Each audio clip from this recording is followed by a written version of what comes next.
मित्रांनो, कर्जत इथे कलम बोरीची वाडी मैदानात आलो आणि भव्य दिव्य असा आमदार केसरी थारचा मैदान आयोजित होते आणि आज दादा आपल्या समोर आहेत. दादा, सर्वप्रथम आपलं नाव सांगा. माझं नाव प्रफुल्ल ठाणगे.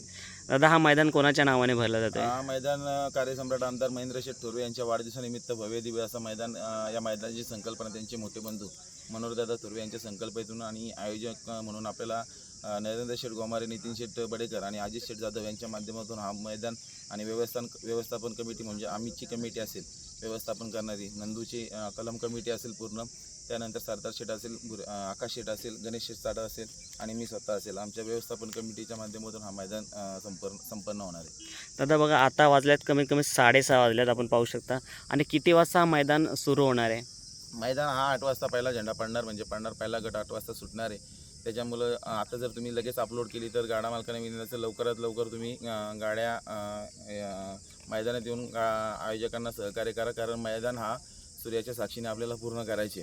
कारण बहुतांशी कमेंट्स वाचत असतो मी यूट्यूब लाईव्हवरती, चॅनलवरती प्रत्येकाच्या, का बाबा जर राजकीय मैदान असेल तर त्याची फायनल होत नाही, पण आपल्याला कुठेतरी हा इतिहास मुळीत काढायचे आणि आपल्याला फायनल घ्यायची. दादा, किती गट निघणार आहे? गट 54 आहेत. 53 गट 8ने पळणार आहेत आणि 54वा गट 7 गाड्यांनी पळणार आहे. दादा, काय बघा, जेव्हा गट निघला जातो, कोणाचं ऑब्जेक्शन असतो, तर तुम्ही कसा तो निकाल देणार आणि ऑब्जेक्शनसाठी काय आहे प्रकार? ऑब्जेक्शनसाठी जो निकाल असेल, जो निकाल चेक केला जाईल आणि जर कोणाला ऑब्जेक्शन घ्यायचं असेल तर त्याची ऑब्जेक्शन फी 2000 असेल. जर ऑब्जेक्शन सक्सेस झाला तर त्याचे 2000 रुपये आपण रिटर्न करू. जर अनसक्सेस झालं तर ते कमिटीला जमा होतील. याची देखील गाडा मालकाने नोंद घ्या. दादा, प्रथम मैदान झाला तर काही राजा 777 बरोबर, तर अंधारामुळे ती कॅन्सल करता आली, पण त्याच्यानंतर दुसरा जो मैदान होता तो तुम्ही सक्सेस पूर्ण करून दाखवला आणि हा तिसऱ्यांदा तुम्ही मैदान घेता, काय म्हणाल? राजा 777 केसरीचा थोडा विषय वेगळा होता, कारण त्या मैदानात देखील 90 गट पळाले होते, परंतु क्वार्टर फायनलला मेगा फायनल असल्याकारणानं निकाल घेण्यास आमचा जरा वेळ गेला आणि जवळचेच गाडा मालक, सगळ्या संबंधातले गाडा मालक असल्याने निकाल दाखवण्यात माझा वेळ गेला. मी स्वतः निकाल दाखवत होतो, त्याच्यामुळे माझा कुठेतरी सेमीफायनलचे चिठ्ठ्या काढण्यात थोडा दुर्लक्ष झाला आणि तोच अर्धा ते पाऊण तास माझा निकाल दाखवण्यात गेला आणि म्हणूनच आम्ही कुठेतरी त्या मैदानाची फायनल घेता आली नाही आम्हाला. राजा 777ची त्याची झल आमच्या मनात कायम आहे, परंतु स्वर्गीय भारत केसरीची फायनल आम्ही सूर्याच्या साक्षीने घेतली आणि आज देखील आम्ही आमदार केसरीची फायनल सूर्याच्या साक्षीने घेऊ, असं तुम्हाला मी आश्वासित करतो. आणि 100% जे आमदार येणार आहेत त्यांना आज भव्य दिव्य असं मैदान भरताना दिसेल, कारण का भाटावरचा देव, बकासूर, लखन, मथुर, म्हणजे मोठे मोठे नामांकित बैल आपल्याला इथे येताना दिसेल आणि आपल्या या मैदानात, या पावनभूमीवरती बकासूरचं, मथुरचं म्हणा चरण स्पर्श होणार, काय म्हणाल? नाही, सर्व जे नामवंत गाडा मालक आहेत, मग बकासूर असेल, मथुर असेल, गोट सर्जा असेल, आपला भुंगा असेल, आमचा सिकंदर असेल, सम्राट असेल, नितीन शेठचा दगडू शेठ असेल, त्यानंतर सचिन असेल, लक्ष असेल, निंबाळकर सरांचा सर्जा असेल, त्याच्यानंतर आमच्या इथले किस्मत असेल, म्हणजे सर्व नामवंत बैल आजच्या मैदानात पळणार आहेत आणि कुठेतरी मुंबईकर देखील करून दाखवू शकतात का, मोठं मैदान करून दाखवू शकतात आणि त्याचाच आम्हाला खूप आनंद होणार आहे. आजच्या मैदानानंतर आम्हाला आमचा भले आम्ही असा विचार केला का आमचा शेवटचा मैदान असू शकतो, पुन्हा एकदा आमचे आयोजन करण्याची इच्छा नाही राहिली, पण हा शेवटचा आणि त्याच्यामध्ये आम्हाला म्हणजे कधी नव्हे तेवढं आमचं नाव मुंबईमध्ये आजरामर राहण्यासाठी आम्ही प्रयत्न केला आहे आणि आजचा मैदान सक्सेस करून मुंबईमध्ये 3 फेऱ्यांचं मैदान आणि सगळ्यात मोठं मैदान सक्सेस करण्याचं नाव आमचं आजरामर राहील, अशी मी तुमच्या माध्यमातून दादा, तुम्ही आता बोलले की हा शेवटचा, असं का म्हटलं? कारण का तेही स्पष्ट करा. कसं आहे, भरपूर सारी ट्रोलिंग होते आमच्यावर का हे फक्त पैसे कमवण्यासाठी मैदानं घेत असतात आणि पैसे कमवण्यासाठी वारंवार मैदानं घेत असतात, पण विषय असा असतो का मैदानं घेणं, मैदानामागचा जो नियोजन असतो, मैदान सक्सेस करण्यासाठी जी मेहनत लागते, मैदानाची परमिशन काढण्यासाठी जो वेळ जातो, किंवा ज्या बाकीच्या सगळ्या गोष्टी ज्या किचकट स्वरूपाच्या असतात, सर्वच गोष्टी तुम्हाला सांगू शकत नाही, पण या गोष्टी पाहता कुठेतरी बाकीच्यांनी ट्रोल करणाऱ्यांनी कुठेतरी आमच्यावरती प्रश्नचिन्ह उभा केल्यानंतर कुठेतरी मनाला दुःख होतं आणि वारंवार चर्चा होत असते का बाबा हे पैसे कमवण्यासाठी निव्वळ मैदानं घेत असतात.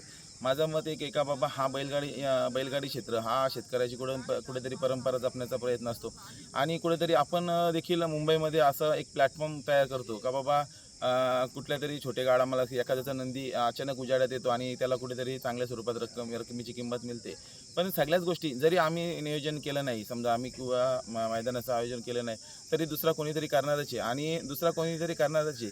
तर तो देखील पैसे कमवणार आहे. जो मेहनत करतो तो थोडेफार पैसे कमवतोच. पण वारंवार कुठेतरी आमच्यावरती असे आरोप होत असतात, त्यामुळे भरपूर सारे आम्हाला त्या गोष्टीच्या वेदना होत असतात. त्याच्यामुळे कुठेतरी आम्हाला देखील आम्हाला देखील मन आहे का वारंवार एखाद्याची जर त्या पैशामागे जर कुठेतरी तलाली असेल तर ते पैसे न कमवलेले बरे. बरोबर दादा, पण तरी पण आता आपला मुंबईचा बिनजोडचा केल्याप्रमाणे 3 फेऱ्याचं पण नियोजन चांगलं होतं आणि चांगल्या प्रकारे आपल्याकडे मैदान पार पाडलं जातं. आणि दादा त्याच्यामागे किती माणसांचा हातभार असतो आणि किती माणसं आपण पण आता पाहू शकता इथे किती माणसं लागलेले आहेत कामासाठी. नुसतं पैसाच नसतो, ते माणसं पण जोडले जातात, अख्खा गाव एकत्र येतो. कारण का बघा, एक थार आहे, सेलोर आहे, 2 व्हीलर आहे, बुलेट आहे, म्हणजे एवढं म्हणजे त्या फ्री जी ठेवले त्याच्यामध्ये ती काहीच होऊ शकत नाही आणि एवढं आपल्याकडे जास्त पैसे जातात. आणि प्लीज मित्रांनो, ट्रोल नका करू, कारण त्यांची मेहनत. आता तुम्ही विचार करा, आज तुम्ही झोपले का? मागील 4 दिवसापासून 3 ते 4 तास रात्री झोपत असेल, कारण मी देखील एक बिझनेसमॅन आहे. आम्ही म्हणजे सगळेच बिझनेसमॅन आहेत. कुठेतरी बिझनेसवरती पण थोडा दुर्लक्ष होतं, पण चला ठीक आहे. माझे भाऊ वगैरे जो माझा मावशीचा मुलगा आहे तो देखील माझा बिझनेस सांभाळत असतो, त्यामुळे सगळं चाललं आहे. झोप आज देखील रात्री 1 वाजता झोपून 3 वाजता उठलं, म्हणजे 2च तास रात्री झोपलं. हा मैदान सक्सेस करण्यासाठी पराकाष्ठा म्हणजे जीवाची पराकाष्ठा केली आम्ही आणि हा मैदान घडवला. आणि या तुम्हाला मागाशी सांगितल्याप्रमाणे या मैदानात आमचं नाव अजरामर राहील. याच्यानंतर पुन्हा मुंबईमध्ये एवढं मोठं मैदान होणं शक्य नाही, हे देखील मी खात्रीशीर सांगू शकतो. आणि मैदान घडवणं हे येड्या गावाल्याचं देखील काम नाही आहे. बिनजोडची मैदानं देखील आम्ही घडवत असतो. बिनजोडमध्ये देखील आमच्या कमिटीचं नाव आहे.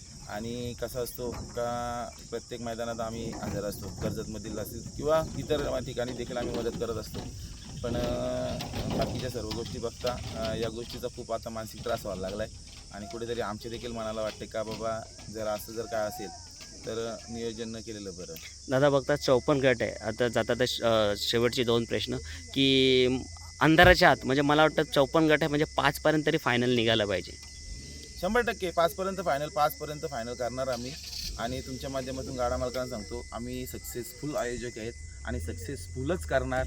आणि आमचं नाव अखंड महाराष्ट्रात, आमच्या आमदार साहेबांचं नाव अखंड महाराष्ट्रात आणि आमच्या जी आयोजक मंडळी आहेत त्यांचं नाव अखंड महाराष्ट्रात पोचण्यासाठी आज आम्ही जीवाचं रान करणार, मैदान सक्सेस करणार.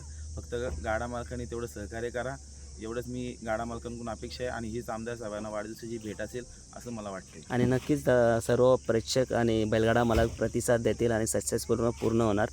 लाईव्ह दादा कोणत्या चॅनलवरती? P3 लाईव्हवरती आहे, 7X लाईव्ह आणि P3 लाईव्ह 2 चॅनलवरती आपण घर बसले देखील आजच्या मैदानाचा आनंद घेऊ शकता.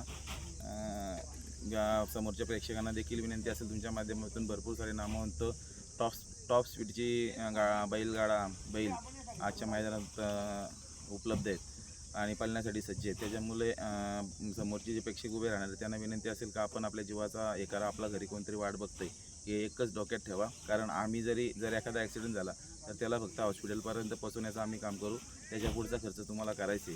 त्याच्यामुळे या गोष्टीचा भान राखून तुम्ही मैदानाची मजा घ्या. धन्यवाद दादा. सो मित्रांनो, आपण मैदानाचा आढावा घेतला आणि मैदान किती वाजता सुरू होणार आहे, लाईव्ह कोणत्या चॅनलवर असणार आहे आणि कशी घडामोडी होणार आहे आणि कोणत्या नामांकित बैलांची हाजी लावणार आहे ते दादानी सुद्धा सांगितले. सो आपल्या चॅनलसोबत कंटिन्यू राहा. आता आलेल्या नंदीचा लॉगसुद्धा आपल्या चॅनलवरती लवकरच पडेल, फक्त वायफा भेटला पाहिजे. बाय.